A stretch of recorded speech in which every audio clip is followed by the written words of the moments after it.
이제 오늘 주시는 하나님 말씀 보겠습니다. 하나님의 말씀은 창세기 39장 7절부터 18절입니다. 창세기 39장 7절부터 18절입니다. 그 후에 그의 주인의 아내가 요셉에게 눈짓하다가 동침하기를 청하니 요셉이 거절하며 자기 주인의 아내에게 이르되 내 주인이 집안의 모든 소유를 간섭하지 아니하고 다 내 손에 위탁하였으니 이 집에는 나보다 큰 이가 없으며 주인이 아무것도 내게 금하지 아니하였어도 금한 것은 당신뿐이니 당신은 그의 아내입니다. 그런즉 내가 어찌 이 큰 악을 행하여 하나님께 죄를 지으리이까? 여인이 날마다 요셉에게 청하나 요셉이 듣지 아니하여 동침하지 아니할 뿐더러 함께 있지도 아니하더라. 그러할 때에 요셉이 그의 일을 하러 그 집에 들어갔더니 그 집 사람들은 하나도 거기에 없었더라. 그 여인이 그의 옷을 잡고 이르되 나와 동침하자. 그러나 요셉이 자기의 옷을 그 여인의 손에 버려두고 밖으로 나가매 그 여인이 요셉이 그의 옷을 자기 손에 버려두고 도망하여 나감을 보고 그 여인의 집 사람들을 불러서 그들에게 이르되 보라 주인이 히브리 사람을 우리에게 데려다가 우리를 희롱하게 하는도다. 그가 나와 동침하고자 내게로 들어오므로 내가 크게 소리 질렀더니 그가 나의 소리 질러 부름을 듣고 그의 옷을 내게 버려두고 도망하여 나갔느니라 하고 그의 옷을 곁에 두고 자기 주인이 집으로 돌아오기를 기다려 이 말로 그에게 말하여 이르되 당신이 우리에게 데려온 히브리 종이 나를 희롱하려고 내게로 들어왔으므로 내가 소리질러 불렀더니 그가 그 옷을 내게 버려두고 밖으로 도망하여 나갔나이다. 아멘. 함께 기도하겠습니다. 하나님 아버지, 오늘도 요셉의 삶을 우리가 함께 생각해 보고 요셉의 삶에서 우리의 삶을 바라보며 교훈을 얻고자 합니다. 하나님께서 무엇을 원하시는지, 우리가 어떻게 살아야 할지를 배우게 하시고 그 가르침대로 살아가는 우리가 되게 하여 주시옵소서. 우리 모두에게 필요한 말씀, 적절한 말씀 주실 것을 믿으며 예수님 이름으로 기도드립니다. 아멘. 네, 지금 우리는 창세기에 나오는 요셉의 삶에 대해서 우리가 함께 보고 있죠. 여러분 어떻습니까? 우리가 요셉의 삶을 바라보면 그죠? 여러 가지로 많이 배울 점이 있죠. 요셉의 어려운 여러 가지 상황들, 환경들, 요인들을 보면서 우리 역시 똑같이 그런 일을 많이 당하고 있고 겪고 있죠. 여러분 그렇습니다. 세상은 우리가 원하는 대로 그렇게 흘러가지 않죠. 그런 가운데 우리는 오늘도 열심히 살아가야 하는 것입니다. 그런 중에 우리가 요셉의 삶을 바라보면서 우리가 교훈을 얻으면서 정말 하나님께서 우리가 어떻게 살기를 원하시는지를 함께 배우고 또 그렇게 실천하기를 다짐하는 그런 귀한 시간 되기를 축원합니다. 아멘. 자, 여러분 요셉은 이제 형님들에 의해서 노예로 팔려가죠. 애굽, 이집트로 팔려갑니다. 여러분 그 대략 지금 보면은 요셉이 팔린 그곳에서부터 애굽, 이집트 그 당시 애굽의 수도 정도까지는 거의 서울에서 부산에서 서울까지의 거리 정도 됩니다. 그 길을 묶여서 끌려가죠. 얼마나 그 더운 지방입니까? 사막과 광야를 지나서 그렇게 끌려갑니다. 애굽에 도착한 요셉은 그 당시로는 그게 좋은 건지 나쁜 건지 모르지만 애굽의 왕의 친위 부대, 즉 왕을 경호하는 아주 최강의 군대겠죠. 그 군대의 대장인 보디발이라는 장군의 집에 팔려갑니다. 여러분 일반 가정집보다는 좋지 않겠죠. 상황이 더 좋지 않습니다. 왜냐하면 군인의 집안이기 때문에 아무래도 규율이 더 엄할 것입니다. 여러분 보십시오. 요셉은 이제 전혀 다른 환경에서 살게 되었죠. 지금까지는 몇백 명을 거느리고 있는 족장의 아들로, 귀한 아들로 그렇게 살다가 이제는 노예로 살아갑니다. 노예. 지금까지는 아버지의 사랑 속에서 살아갔다면 이제부터는 주인의 감시와 명령을 받으며 살게 된 것이죠. 여러분 이것을 어떻게 보면 가정을 떠나서 사회생활을 하게 되었다라고 볼 수도 있겠죠. 다시 말하면 세상으로 나온 것입니다. 요셉은 세상에 나온 거예요. 지금으로 말하면 학교를 졸업하고 직장 생활을 하게 된 것이라고도 볼 수 있겠죠. 그런데 그 직장이라는 데가 그만두고 싶어도 그만둘 수 있는 곳이 아니죠. 지금 한국 사회에서 어느 집단이 가장 여기와 비슷한가 하고 생각해 보니까 군대, 남자들이 군대에 가면은 하기 싫어도 해야죠. 군생활 하다가 저 그냥 집에 갈랍니다 한다고 보내주지 않죠. 강제로 억지로 해야 됩니다. 하기 싫어도 해야 되고 그만둘 수도 없는 곳입니다. 그것이 바로 노예 생활이에요. 요셉이 거기에 빠진 것입니다. 대략 계산해 보면 요셉이 팔린 것이 17세 정도이고 나중에 30살 무렵에 총리가 됩니다. 그리고 감옥에 약 2년 좀 넘게 있죠. 그러면 따져보면 요셉은 17살부터 27살 정도, 한 10여 년 정도를 이 보디발의 집에서 노예 생활을 합니다. 여러분, 누군가의 명령을 받고 그 일을 반드시 해야 되고 열심히 했다고 해서 칭찬을 듣기는커녕 감시와 책망을 더 받는 그런 것이 바로 노예의 삶이죠. 자기 스스로 원해서 하는 일을 하는 것이 아니라 그런 자의적인 삶이 아니라 누군가의 눈치를 보며 두려워하면서 살아야 하는 그런 계급 사회 속에서 살아가죠. 여러분에게 그런 사회는요, 그런 공동체, 즉 그런 사회에서 사람이 살아가다 보면 그 사람의 진면목이 나옵니다. 본 모습이 나온다는 것이죠. 본성을 감출 수가 없어요. 그래서 군대 가본 사람들은 다 경험합니다. 군대가 그런 곳입니다. 전국에 있는 많은 여러 가지 유형의 사람들이 너무 다른 사람들이 다 한 곳에 모여서 생활을 합니다. 그런 곳에서는 본 모습을 많이 드러내지요. 여러분 정말 특이한 사람도 많고 또 나쁜 사람도 많아요. 자신이 조금 더 편하기 위해서 다른 사람에게 해를 끼치는 것을 아무렇지도 않게 생각하는 사람들도 있습니다. 뭐 별의별 사람들이 다 있죠. 여러분 극한의 상황 속에서는 개인의 인간성, 인격이 다 드러나는 것입니다. 그런데 그런 환경 속에서도 그렇지 않은 사람들도 있어요. 정말 괜찮은 사람. 정말 보석처럼 빛이 나는 그런 사람도 있죠. 우리가 보고 있는 요셉, 바로 요셉이 그런 사람이었습니다. 아마 요셉이 그 노예로 보디발의 집에 처음 팔려갔을 때 그가 받았던 심적인 충격, 육체적인 충격은 굉장히 강했겠죠. 불과 17의 나이에. 그는 그것을 이겨내기 위해서 그런 많은 몸부림을 쳤을 것입니다. 우리가 이전 시간에 보았듯이 요셉이 가지고 있는 것은 아무것도 없어요.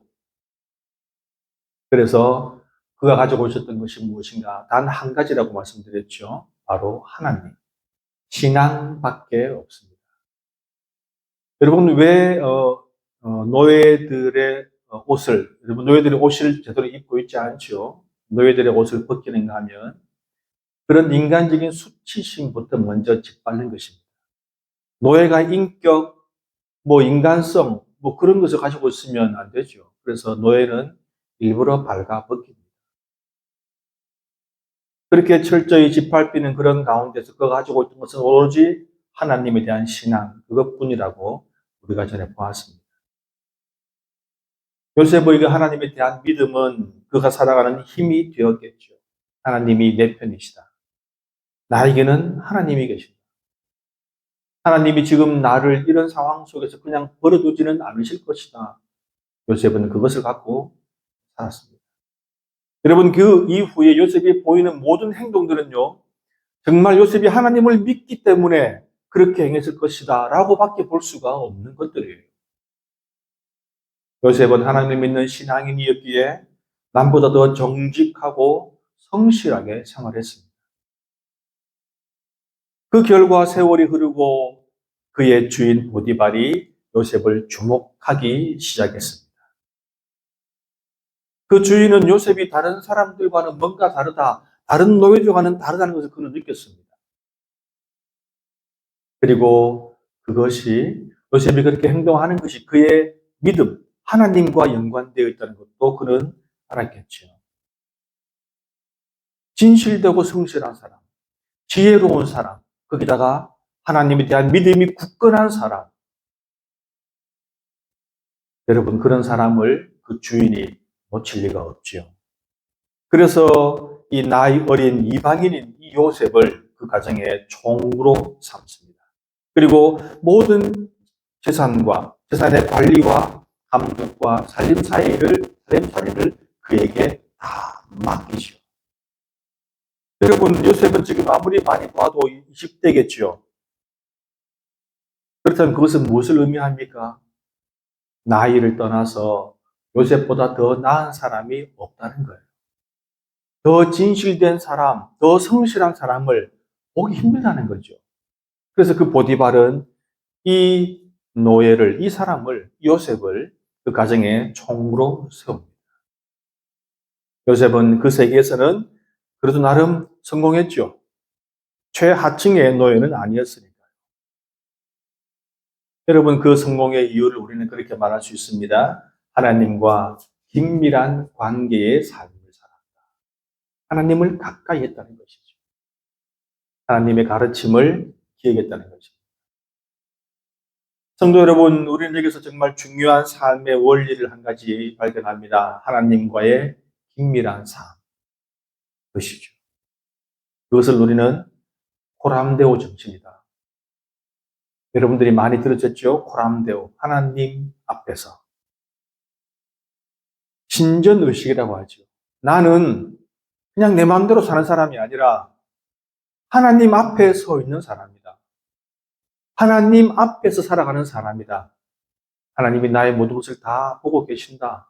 그런 의식들입니다. 내 인생은 온전히 하나님 앞에 있다는 것을 의식하고 살아가는 것을 말합니다.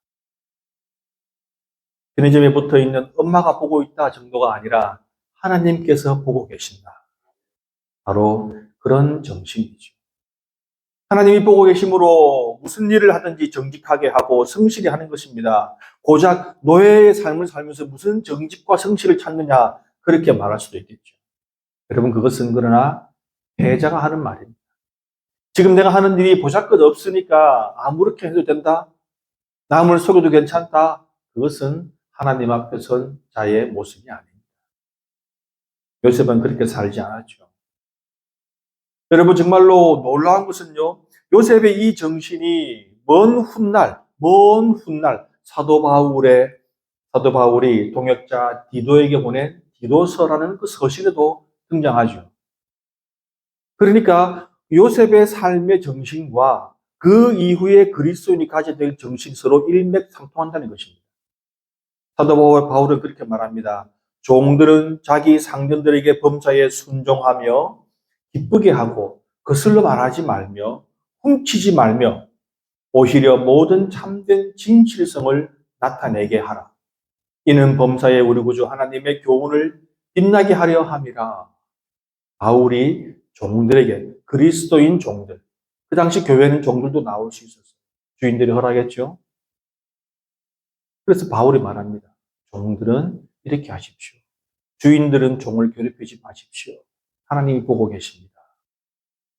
여러분, 그것을 가지고 어떤 사람은 아니 바울은 노예 제도를 찬성하는 사람이냐 그런 말씀이 아니잖아요. 지금 바울의 말은 그것입니다. 종이라는 신분 때문에 억지로 일하기 때문에 대충 해라, 괜찮다, 속여라, 훔쳐라 뭐 그렇게 말하는 것이 아닙니다.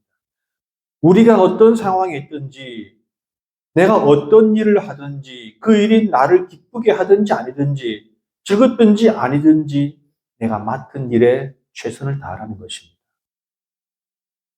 여러분, 그것이 바로 하나님께서 우리들에게 하시는 말씀입니다. 여러분, 요셉은 신념을 가지고 믿음을 가지고 그렇게 살았죠. 여러분, 상상해 보십시오. 그런 노예들의 또 세계가 있겠죠. 노예들의 세계가 있는데 다들 마지못해 합니다. 왜냐하면 자발적으로 노예가 된 사람은 없거든요. 팔렸거나 전쟁에서 졌거나 돈이 없어서 노예로 자발적으로 들어온 사람들입니다. 누구나 좋아서 노예하는 사람은 없어요. 그러나 그 중에서 요셉은 성실히 일합니다. 열심히 일합니다. 노예 세계에서는 왕따 당하기 딱 알맞죠. 그런데 그렇다고 해서 요셉은 자신의 신념을 버리고 호람대오 정신을 버리고 그들과 섞이지 않았습니다. 동화되지 않았어요. 그러니까 20대에, 고작 20대의 나이에 그 가정의 총무가 된 것입니다. 그 가정 총무란 것은 그 말대로 그래요. 그 집에서 관여하는, 그 집이 가지고 있는, 그 가문이 가지고 있는 모든 일을 다 총괄하는 것입니다. 여러분, 그 당시에 이 보디발은 이 애굽에서는 몇 번째 손가락 안에 드는 그런 유명한 가문이고, 예, 유명한 높은 사람이었습니다. 어쩌면 사업터가 있기도 하고, 농지도 있겠죠.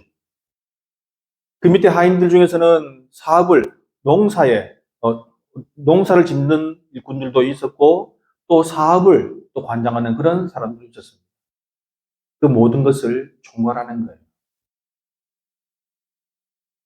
그 보디발의 장군의 집에서는 그 가족들 외에는 요셉보다 높은 사람이 없었죠. 요셉은 이때부터 뭘 배웠겠습니까?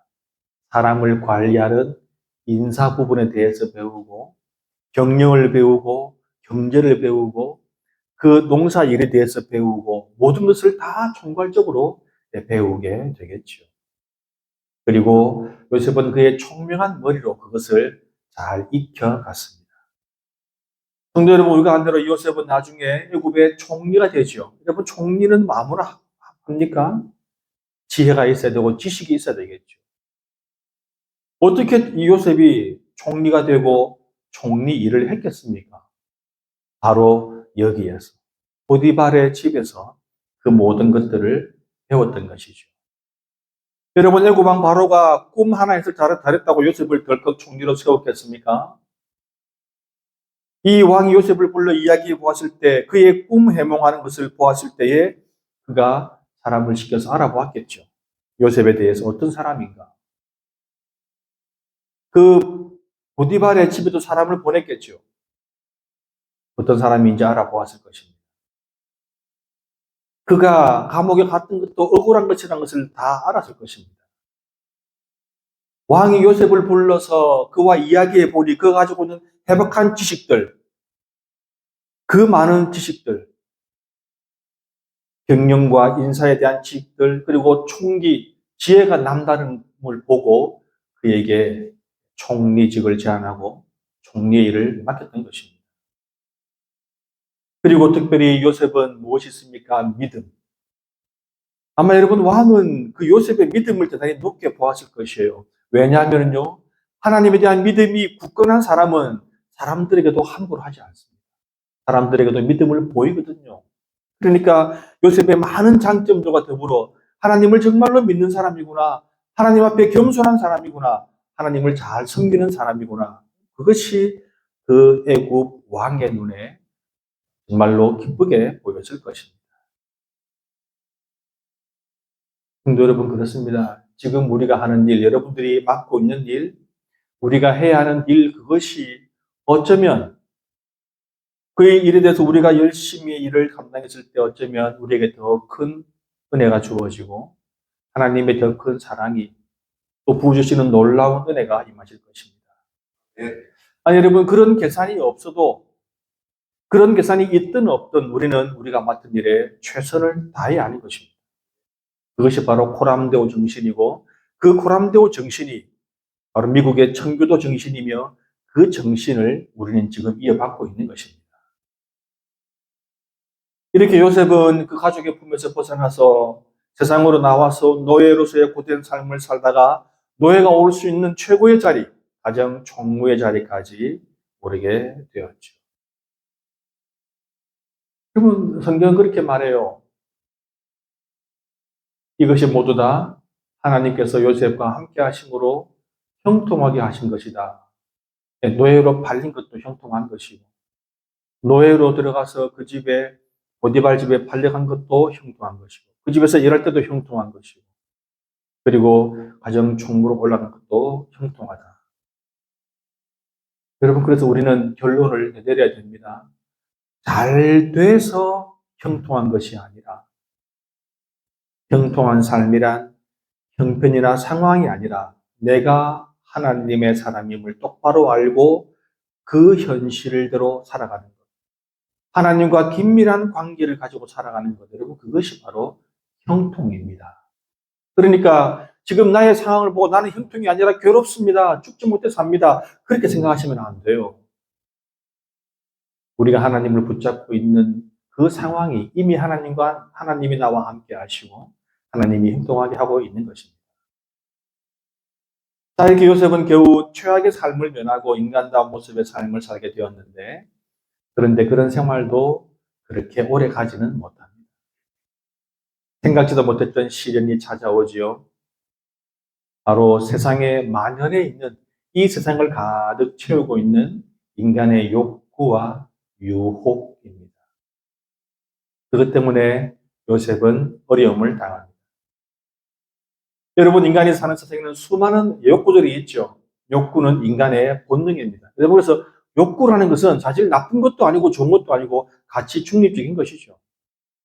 그런데 이 욕구가 좋은 방향으로 쓰일 때 우리의 인간의 문명을 발전시키게 되고, 이 욕구가 욕망이 되고 탐욕이 될 때는 그것이 재앙이 되죠. 크게는 전쟁이 일어나고 작게는 개인적으로 멸망의 몰락의 길을 가는 것. 여러분, 그것이 전부 다 욕구입니다. 그래서 인간의 욕구는 잘 통제가 되어야 하죠.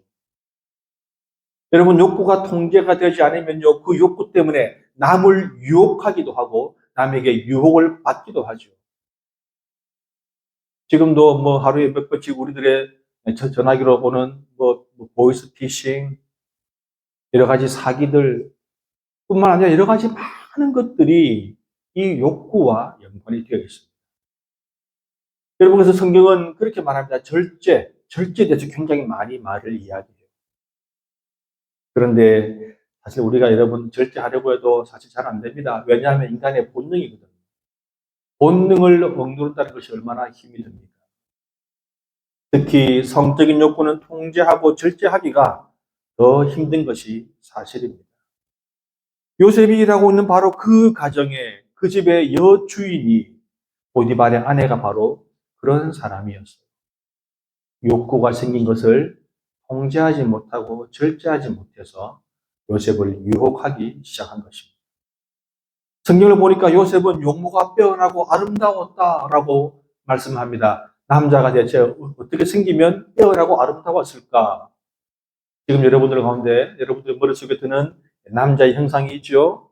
TV에 나오는 사람 바로 그렇게 생겼어요. 요셉. 이 보디발의 아내는 요셉의 용모에 끌렸습니다. 요셉을 향한 욕구가 생겼지요. 그래서 요셉을 유혹합니다. 여러분, 이제 큰일 난 거예요, 사실.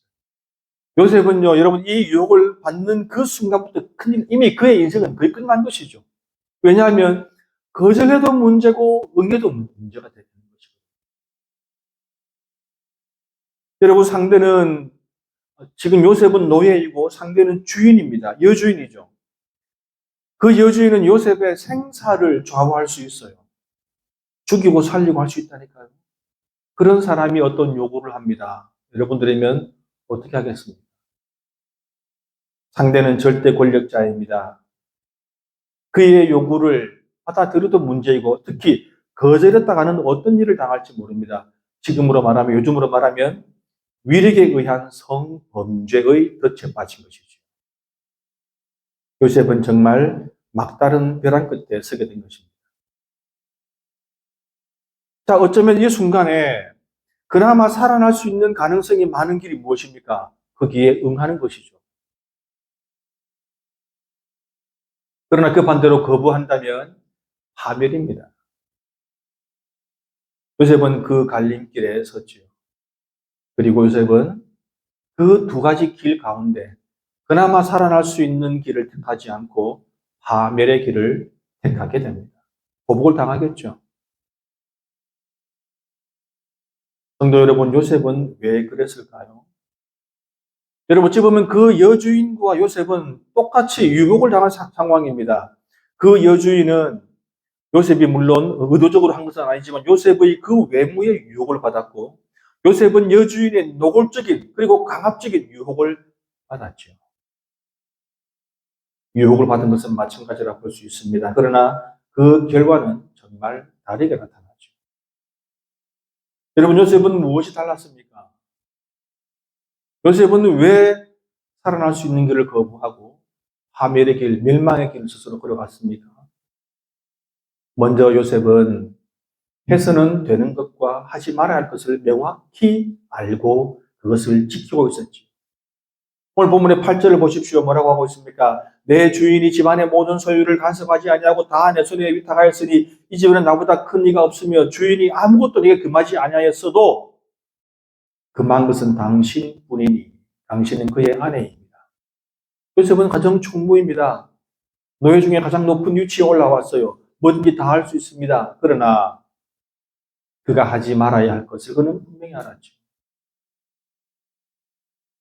여러분, 이것이 사람이 살아가는 사회 속에서 어느 시대든지 그 세상 속에서 여러분 이것이 가장 중요합니다. 해도 되는 것과 하지 말아야 합니다.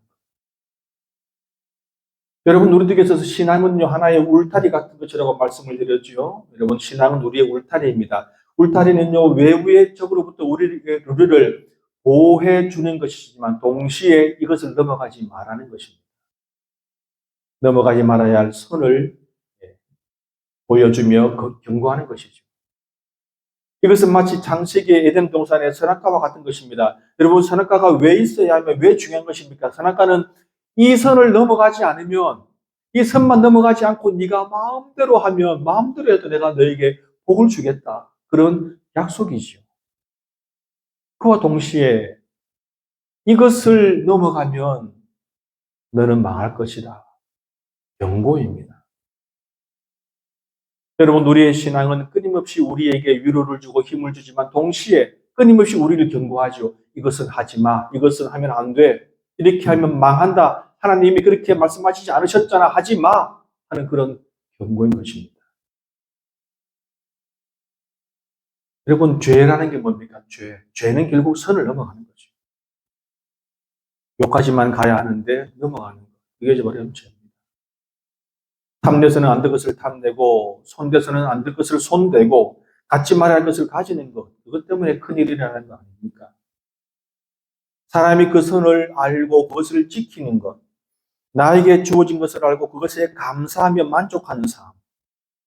하나님은 우리들에게 그렇게 살라고 말씀하십니다.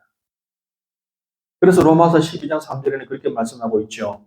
내게 주신 은혜로 말미암아 너희 각 사람에게 말하노니 마땅히 생각할 그 이상의 생각을 품지 말고 오직 하나님께서 각 사람에게 나눠주신 그 믿음의 분량대로 지혜롭게 생각하라. 여러분, 우리 인간들의 치명적인 단점 중 하나는 바로 할 수만 있다면 뭐든지 할 수 있고 해도 된다는 착각입니다. 좀 더 나가면요, 나는 해도 돼. 나는 괜찮아. 그렇게 스스로 믿는 것이죠. 그런데 그것은 믿음이 아니라 착각입니다. 많은 사람들이 똑같은 함정에 빠져서 넘어지는데 그 다음 사람도 또 똑같이 당해요. 인간의 어리석음이죠. 인간의 한계입니다. 착각입니다. 그것은 유혹을 받는 것이 아니라 유혹에 빠져버린 것이죠. 그런 이유 때문에 그렇게 원하던 재물이, 명예가, 권력이 오히려 해가 되어서 자신을 무너뜨리는 것, 우리는 많이 보지 않습니다. 그러니 사실 그렇습니다. 애초에 감당할 수 없는 것은 없는 것만도 못하죠. 그래서 우리는 더 많이 가지고 싶고 더 높이 올라가고 싶은 욕구가 있어도 이렇게 기도해야 됩니다. 하나님, 감당할 수 있을 만큼만 주십시오. 여러분, 그것이 가장 현명한 기도예요. 더 많이 주십시오. 그런 기도보다는 제가 감당할 수 있을 만큼만 주십시오. 그렇게 기도하십시오. 요셉은요, 마땅히 생각할 그 이상의 생각을 품지 않았고 오직 하나님께서 자신에게 주신 그 믿음의 분량대로 지혜롭게 생각했습니다. 여러분, 요셉을 보면 정말로 놀라운 사람이에요. 제가 성경을 보면서 정말 요셉에게 많은 은혜를 받는데 이 사람은요, 주일에 열리는 주일학교, 교회 학교에 다니지도 않았죠. 성경 공부를 체계적으로 받은 사람도 아닙니다. 목회자의 설교를 들은 사람은 더더욱 아니죠. 그러나 하나님에 대한 이해가 정말 높은 사람입니다. 즉 하나님의 성품과 하나님이 무엇을 원하시고 하나님이 나에게 무엇을 원하시는지를 잘 아는 사람이라는 거예요. 사실 여러분, 우리가 하는 모든 신앙 행위는요, 사실은 그것을 위한 것이 아닙니다. 우리가 예배드리고 성경 공부하고 성경을 읽으십시오. 그리고 기도하고 찬양하는 그 모든 것들이 바로 그것입니다. 우리의 지성과 감성과 인성을 총동원하여서 하나님에 대해서 이해하고 인간에 대해서 알고 예수 그리스도의 구원, 예수 그리스도의 구원에 대해서 이해를 하는 것 아닙니까? 신앙생활은 바로 그 길로 가는 것입니다. 그런데 요셉은 그런 교육을 받지 않았지만 하나님에 대해서 분명히 잘 알고 있습니다. 그는 이 여주인의 유혹에 대해서 그렇게 말하죠. 9절 하반절 보면 내가 어찌 이 큰 악을 행하여 하나님께 죄를 지으니까. 당신이 그렇게 유혹해도 당신이 내 주인이지만 나는 더 높은 분을 모시고 있습니다. 누굽니까? 하나님. 나는 하나님 앞에 죄 지을 수 없어요. 여러분, 이 요셉을 보십시오. 얼마나 대단합니까? 자, 요셉의 형들을 보십시오. 평소에 그의 아버지를 속이고 저지르는 많은 죄악들. 여러분, 37장을 보면 그렇게 말합니다. 이 요셉의 형들이 그렇게 말하죠. 야, 요셉 죽여버리자 하다가 나중에 팔자 하면서 하는 말이 뭔지 아십니까? 우리들의 동생이요, 우리들의 혈육이다. 그렇게 말하면서 죽이지 말고 그냥 팔자. 저는 그 말이 무슨 의미가 있는지 모르겠어요. 동생이고 우리의 혈육이니까 우리 핏줄이니까 죽이지 말고 너희로 팔아버리자. 먼 이방 땅에. 다시는 못 돌아오는 곳으로. 여러분, 그렇게 악한 사람들입니다. 요셉과 똑같은 형제들입니다. 똑같은 야곱의 자식들이고 하나님에 대해서 배우고 자랐지만 요셉과는 너무도 다른 사람입니다.